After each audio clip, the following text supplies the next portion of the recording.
Sure. My name is Joe Awald, Commissioner of Water, and Corey Dunham Driscoll, Director of Operations. So we're here to talk about the infrastructure replacement fee. So I'll give you a little bit of background on that fee and where it came from. So in May of 2018, the Water Department retained the services of a consultant to prepare a water rate study. And the goal of this water rate study was to recommend improvements to the city's water rate plan with the goal of improving fiscal stability and equitable cost recovery. So our system, we have just shy of 35,000 accounts, which include residential, commercial, industrial, and wholesale customers. In recent years, the Water Department operating expenses have exceeded our revenues, resulting in a reduction of our reserve funds. That's how we balanced our budget over the last several years. So it's made it very difficult for the city to apply the necessary investment into replacing our infrastructure, especially since everything's getting old and these unplanned emergencies really draw down our revenue. So why have our expenses exceeded our revenue? Prior to 2017, water rates haven't been adjusted for several years. We've had a declining water sale. Our consumption has dropped over 8% since 2016. I'll show you in a minute here that 90+% of our budget is based on our sale of water. So as our sale of water goes down, so does our revenue, so does what we can handle. And in addition to that, labor and benefits have grown, so that's increased our cost. Previous management of the budget has been, so rates wouldn't be increased. They would delay capital investment, reducing operational and maintenance expenses, and using reserve funds. So here's a quick fiscal year 2019 breakdown of what our budget entails and the percentages of each category that was identified in the rate study. So it's 22.5% is labor, which is fixing a lot of our mains and breaks that happen every year, and 23% is our debt service for our large projects. So our fiscal year 2019 anticipated revenue, you can see here it's 91% of our revenue comes from water sales. So as water sales decline, so does our revenue. There's no stability factor built into our budget. So here's a kind of a historic meter usage based on billing group. So overall, over the last 3 years, we're down 4%.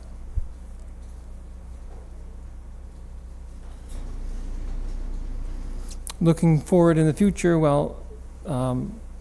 these are our projected expenses based on normal operating expenses plus improvements, along with our debt service and operation and maintenance. So you can see every year our expenses are increasing. So during this rate study, we had them look at several scenarios, one of them being status quo. If we didn't do anything, where would we end up? So the status quo forecast would end up, our expenses would exceed our revenue, and in about 5 years, we'd go through all of our reserve funds we have. So that was one of the reasons why we asked for that 4% rate increase. So these are all the alternatives we had the consultant look at for the rate study and different impacts that it might have on our budget. Out of all these different alternatives, we identified alternative 5 to be the best overall structure to provide the necessary investment into our system and minimize any impact on the residential customers. So here you see the 4% rate increase. It's going to increase the fund to operation and maintenance and build the reserves for necessary improvements. But this infrastructure replacement fee that we're discussing would be for new infrastructure replacement to fund our improvement plan and to minimize future rate increases. Can you say that, excuse me, can you say that one again? So this fee structure is only going to be used for new infrastructure? So replacement, not necessarily like new we're building on to what we have, but replacing what we have that's already maxed out its usable life. So a lot of these mains that are breaking consistently it would go to replace that main, so we're not there every couple weeks. I have sort of two questions. Sure. Is this monthly fee going to be for areas where we've actually gone and replaced the infrastructure, as if like the fee that I get on my unfinished street for slurry seal? It would be like that, or it's So universal infrastructure fee across the board for everyone in the city? across the board for everyone in the city. Can we So- legally do that? Is there anyone from law? I- What we're charging, I guess I'd be curious to hear from law. I guess, I don't know, or would it require something from the state, like a home, or like, Well, it's a fee. It's not like a flat fee everyone gets. It's based on your meter usage. size. Your Meter meter usage. size. So there's, according to AWWA standards, there's a certain flow capacity for each meter. So it's based on your meter size. So your typical residential meter, which is 5/8, you would see a 50-cent monthly fee on your bill. And an increase. So, 50 cents a month, $6 a year for the typical homeowner. This fee is kind of designed to get to the bigger infrastructure needs that we have. So the bigger entities that need bigger infrastructure, bigger meters, fire services and stuff like that. hospitals, university, those that don't actually pay taxes? Correct. Those entities have a huge demand on our system and they need huge infrastructure. That cost shouldn't be pushed down to the residential users. It should be, recouped from those users who need it. So this fee structure is based on the bigger meter size. The bigger the meter, the higher the fee. What do these mean? I mean, so what's an average house? And then can you take us through like the examples? So typical residential users are 5/8.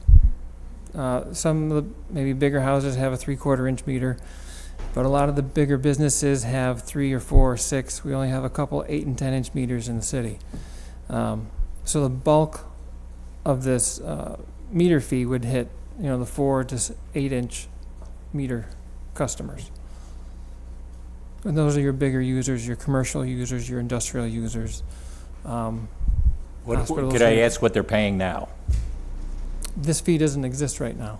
We're looking So to it's- create a whole new fee. So this is our, So the increase that we used, the 4% increase? yes. So they would get a 4% increase just like everybody else, but on a declining block structure, they pay less per consumption than the minimum user per 100 cubic feet. Okay. I mean, they Explain pay that to me, more so- because they use more, but their rate per... Less because they use more? Correct. So this would kind of help offset that and recover some of that larger infrastructure cost, like the cost of pipe is going up, the cost of valves is going up, the cost of labor and maintenance is going up, because all of these things are aging out past their useful life. So why didn't you bring this to us when we were doing the This budget? wasn't into the budget. This was a broader conversation we wanted to have to give more detail, and I think during the budget, it was such a short time frame, we couldn't squeeze this in. Because now it seems like we have to go back out to the public and propose an additional increase. Of 50 cents. Yeah, but it doesn't really matter because the conversation is gonna be, it's an increase, you know what I mean? No matter how much it is, it's gonna seem like we're taxing them again. We So are it, taxing them again. yeah, so it almost seems like it would have been easier to do it at the same time, you know what I mean? Because now it just seems like we're hitting their pockets again. Yeah, no, I think we were trying to squeeze it in time frame wise. I don't think it quite fit to get all this information in. Which, okay, I guess, with this, is this money actually, like with this, the 4% increase, these fees, is this money just gonna continue to do what we always do and go into, or are we setting this money aside? No, This is this actually money, going to yes, this would be earmarked specifically for infrastructure replacement. And what do we project or believe that this with these numbers as is across the city, do we have a projection on what we believe that total amount will be? That'll be about $440,000 a year. What does it cost us per year to, like, what are we spending from your budget to repair and do, like, you know, when there's a water main break, what do we, you know, and How repair much, infrastructure? how much costs, Yeah, do you have a ballpark? I don't have that number off the top of So my this head, is but we like have it. Not even like a drop in the Right. bucket, probably. would be We can my see, guess. let's see, Half a mil's something. I mean, 4 years. $5 million out of our budget every year is for labor, and most of our labor is Going to going to fix, breaks and put stuff the like that. Band-Aid on, you know. the Exactly. gunshot. So wait, this will go towards repairs or to infrastructure overhauls, or is that not particularly separated? This is to kind of, if I understand correctly, preempt the water main break, Correct. right? So this would be geared towards not our operation and maintenance, but strictly infrastructure replacement. So if there's, like I was saying earlier, if there's a water main that we're continually visiting on a routinely basis every year, we can go in, all right, we have this money earmarked, we're gonna replace this section of water main. Now we So can take that this off would be of our half a maintenance. million, 400,000 a year dedicated strictly to infrastructure improvements, upgrades. Thereby, hopefully the thought being that if we dedicate that amount of money annually, the 5 million, or how much did you say it was a year? We spend $5 million plus. The 5 million annually. would eventually start going down because you'd be replacing infrastructure, correct? Correct. Out of the 440,000, do we have any idea of how much of it is homeowners versus businesses? I don't know if I have that breakdown at my fingertips, but I can get you that information. Is it, do you know, like a rough, any kind of percentage? Not off the top of my head, no, but I will get that. Well, I guess we can, off the top of our heads, know that 53, 56% of the city is tax exempt, so probably at least 50% of that 400,000 would be. This fee is a universal. This would be a fee, so even though they're tax exempt properties, they would be paying Still would this. get- Right, that right. would be my illustration of, Right. we know at least it's 50%, right? Because Right. those are Yeah. university, hospitals. But like a church businesses, doesn't use a lot of churches, water. yeah, churches, but they would still be paying, so at least we know that those entities are not residential. Right. Correct? So Right. Correct. we'd have at least a ballpark to know that it would be somewhere around 60-70% at least would be non-residential, You would think, yeah, I mean, we can get be those the figures. expectation, right? Yeah. I'd I can get you imagine. the breakdown. I think that's all in the water rate study. But I'll get that breakdown. I can send that to you. You said this is for pipe size, so it doesn't have there's no differentiation between new and old homes? No, it's all based on the meter size, because the meter is tied to an account.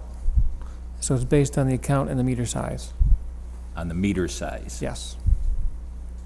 I mean, if you have a 4-inch main coming into your property, but it's a 5/8 meter, you're gonna get, So single-family homes, whether they're old or new, should have the same meter, correct? correct, I mean, unless I have a multi-used, right, then you might have a little bit bigger meter. So like or 3/4 have inch. two, or I might have two coming If in. you have a 2-inch meter at your facility, you're talking a $4 monthly fee. But that 2-inch meter is much costlier than a 5/8 meter. And bringing that service over costs more.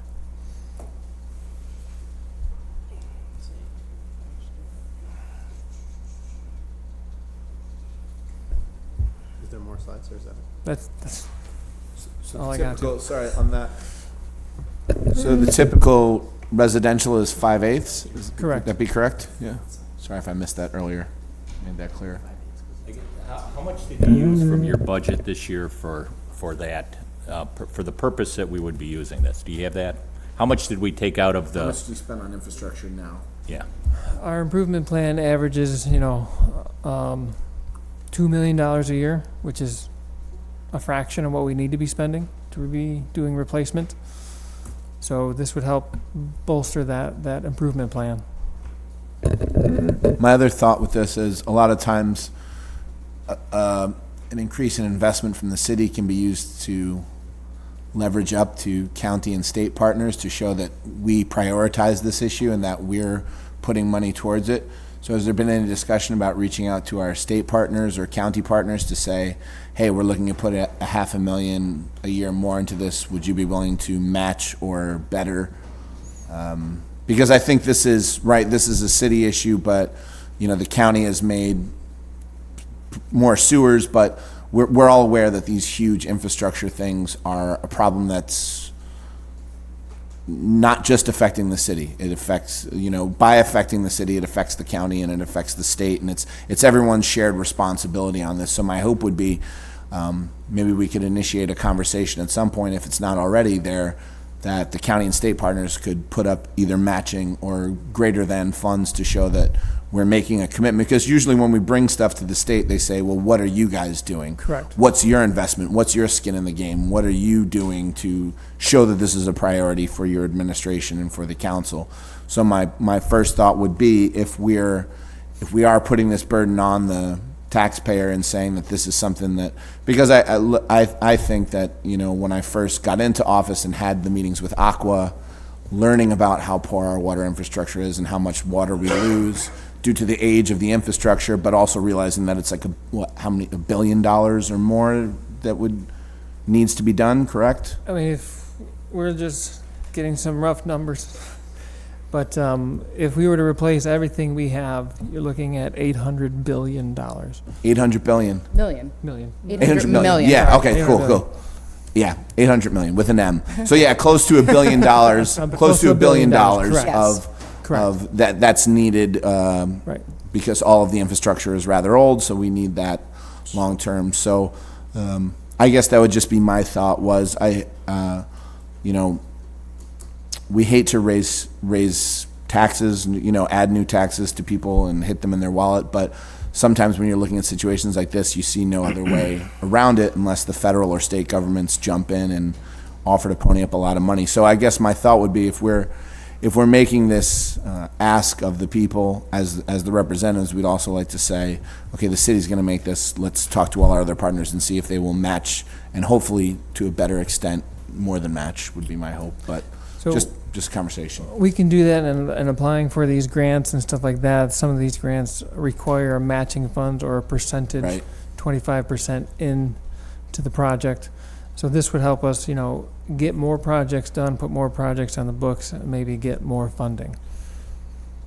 So, just to kind of piggyback off of going to the state and having conversations, have we had conversations with folks at the state, especially probably DOT, that if the grid option is accepted, that we're obviously going to have a lot more traffic on our city streets. I think the numbers are up for debate of what we'll actually end up having on city roads, but it's absolutely for certain we're going to have more traffic on our roads. Have we gone to them about additional funds or money set aside within the project to make road repairs? Because I think it could really throw a wrench in things if we go to this grid boulevard option and, we're closing down streets left and right because, we have to do recon, or we have to do, get in there and fix, the pipes that have burst. Yeah, I mean, obviously the community grid conversations are still in the early stages, but we've asked internally for all departments to send to us information regarding what sort of mitigation you would need, either, factors you anticipate during construction or post-construction. And so the conversations with the state will be, beginning soon, and one of the details that we need to establish is, when they say that Almond Street is going to become a state-owned road, does that mean we're going to get some funding to pave it? Are you going to pave it? Or are you going to give us, it'll work the similar way that Erie Boulevard does, where there's kind of a fixed amount that they give each year for us to maintain it, and the maintenance is on us. So some of those conversations are still going. I mean, obviously, I'm sure you can tell what my preference would be, but those are conversations that we anticipate having with DOT as the community grid conversation continues. So just going back to, I guess, the initial consultant and the recommendation. So I understand at a high level, as appliances become more efficient, people are more cognizant of how they use their water, we're having declining usage of water. And that doesn't change our infrastructure needs of what we need to do with the pipes. So I can understand and appreciate the need to kind of hedge against future declining use of water. But from the devil's advocate standpoint, the people that I think that would make out better under this, because essentially you're charging them a monthly fee whether or not they would use, no matter what their usage is, right? So if you have a larger meter and you use a little bit of water, you're going to end up worse off. And if you have a small meter and you tend to use a lot of water, you'll make out slightly better, right? So I guess, what does the consultant say about that and the equity piece of that? So your consumption, you're going to be billed for your consumption no matter what. So whatever you use, you get billed for. I guess compared to the alternative of just raising rates. Just raising rates. Yep. So that's going to push a lot more responsibility onto the residential user, because if you're going to be raising rates to offset this, you're going to be looking at raising rates 8%, 10%, and that'll be across the board. So these minimum users who barely use the minimum would get hit with a higher rate, whether they used it or not. Where here you're offsetting that with pushing that revenue stream to the high infrastructure needs components versus the small infrastructure needs. So it almost seems like we're penalizing the people that are, that try to conserve energy and conserve water. Because it seems like they'll be the ones, so they're not gonna use as much, but they'll pay as much. Is that? No, I mean, for like a typical user, an average user, based on the study, an average user pays about $300 to $310 annually for water. So they would see a $6 increase on their bill annually by this fee. But when you get those bigger users, they're going to see, a $1,000 increase on their bill because of their bigger meter size. So you're trying to push the higher cost of infrastructure replacement to those big end users. I don't know if that cleared You know up what I at think all or- might be helpful is if you could share, particularly going back to the consultant's recommendations, here's what an average user uses, and then here's what their bill would look like under option A, here's what it would look like under option 2, similar when we kind of went through the tax issue. Sharing that with, I think, the other counselors would be helpful, just to understand how it impacts the average user, how it impacts the business community, because of what the options are. I mean, I think from a high level, we can understand the need that our infrastructure needs investment. I don't think that's a controversial statement, but how we go about doing that is what the question is. I would just piggyback with Councilor Green, because I would like to see that also, but I'd like to see where the monies that we're adding this year, where's that going? And then You mean for the rate increase? for the rate increase. Okay. Yeah, because the rate increase and then this piggybacked off it is is this just a stockpile in order to I wish. use? Yeah, right. Or Yeah. so that illustrate to us, or illustrate to me how we're what we did last year. We're going to get this much more money this year based on our increase, and then what this would do also. So. Yeah, and I guess to Councilor Thompson's point, how does it work from a finance perspective? Is it going to be a separate account? How does that? I think that's what we're looking at, is a separate earmarked account with restrictions that it can only be used for replacement. It can't be used for operations and maintenance and overhead and stuff like that. Because then the We administration. use now the water. Yeah, I mean, right now the rate, since it's 90% of our revenue stream, it's used for everything across the board. Where this, we could strictly earmark for infrastructure. Because then I think the question would be, okay, you have a water department employee that spends 4 hours doing a replacement, and then the other 4 hours they're doing whatever maybe their normal job would be, and then it gets a little messy in terms of how. But we could Good gear enough. it so you could spend this only on maybe materials. So you're not spending it on labor, you're spending it on material, hard costs. That makes more sense. Do you want to say something, Rich? Rich Pachowski, Director, Syracuse United Neighbors. Thanks for this long overdue meeting. Anyway, who are these consultants? This is the second time I run into a consultant that's advising the city.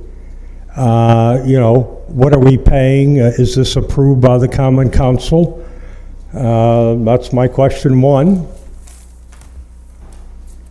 So the No, continue, go ahead, I'd like to get an answer and we'll get it to you. now. No, but we will. The 5H meter, does it go to a we have different units in our inner city neighborhoods, 1, 2, 3, 4, 5, up to 7. Are they all covered by this 50 cents a month raise? If you got a 2, are you paying more than, are you paying $1? If you got a 3, are you paying $1.50? Can you explain that? I got a 7 unit, So it's all based on your meter size, so if you have a 2-inch So meter, if, I'm saying, what does a 5/8 unit meter cover? a 5/8 inch meter, so that's our standard meter that we purchase for 99% of all residential customers. So it's whatever you have in your property.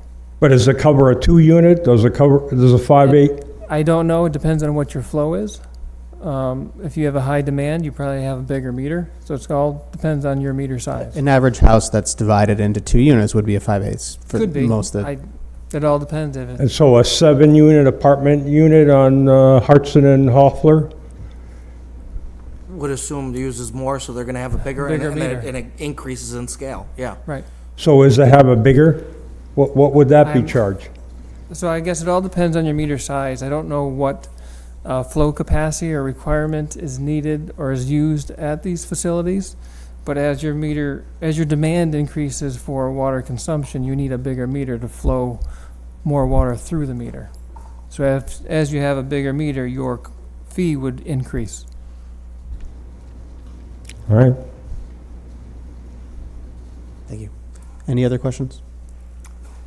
Okay. All right. Thank you very much. All right, thank you. Wait, just one last one. Yep. So what is, so this is currently on the book, yeah? This fee? No, this No. is, no, we're Oh, gonna pay. okay, right. Just when do you plan on attempting to introduce this, pass this legislation, et cetera? I think that's a few more details we got to work out, but Okay, so it's just in conversation at this Yep. stage. You haven't have a timeline for attempting pass and roll out. one of the hurdles we have with this fee is our billing software capability. Okay. So we got to Some You conversations would have with to add, IT. so this is just, so this isn't like an immediate pressing one. This is something you still have to do some work on, but you're rolling it out now. Yeah, I mean, it's basically just the logistics of getting the line on the bill that says this, that the AS400 is, at its capacity, and we're working with IT to try and figure out how to add that information. Okay, and what was the last thing I was gonna say? So is there any other public outreach efforts beyond it's nice we've had a committee meeting and people who follow city affairs will be aware, but is there any other outreach? Will there be other outreach to the public planned, should this, Yeah, I Move mean, forward. I think we'd be happy to, whether it's public meetings or whatever it is, to try and get more information out there about why this is necessary. yeah, it might be good if we could get, I don't know, maybe the paper or something to Sure. cover it, should it move forward.